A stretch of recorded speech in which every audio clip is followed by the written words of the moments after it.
agreed. I also want to hit on Kyle Busch and his fall off because I think when I, especially going to Bristol, right? Like he dominated this place for years. He doesn't even have a lead lap finish at Bristol in the next gen car, which is hard to, I mean, almost impossible to fathom. Doesn't have a top 10 finish here in this car. What, and it's really just hard to ignore just how irrelevant the number 8 has been, and just in general this season since leaving Daytona.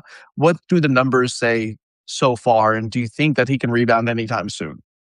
Yeah, I don't think he can rebound as long as he's in this RCR car. I mean, it's unfortunate, but I'm of two minds on Bush because just in terms of like his performance and the way he's finished, the way he's been running, this is like by far the worst season of his career. But it also is part of a long running trend of, I mean, he's since the late 2010s, he has really kind of almost consistently gone downhill every single season, and he was starting from such a high point in the he was still like champion driver at that level in the late 2010s, that it was easy for us to kind of, okay, a little fall off one year here, a little fall off there, even by the end of the Gibbs tenure.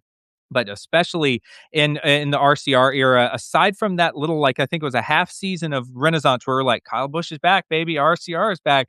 Otherwise, it has been this kind of consistent downhill trend for him, and I just don't see that getting much better as long as the current conditions are the same for him. I think there's always going to be a question about how much of it is still him. Like, would he be doing better if he was in better equipment on a better team? I think there's a case for that. I think there have been a lot of cases where you could tell that he was trying everything he could to try to wring performance out of these cars. And if he had a better team around him, he would probably be like at that average level rather than this like very below average level. We'll never know.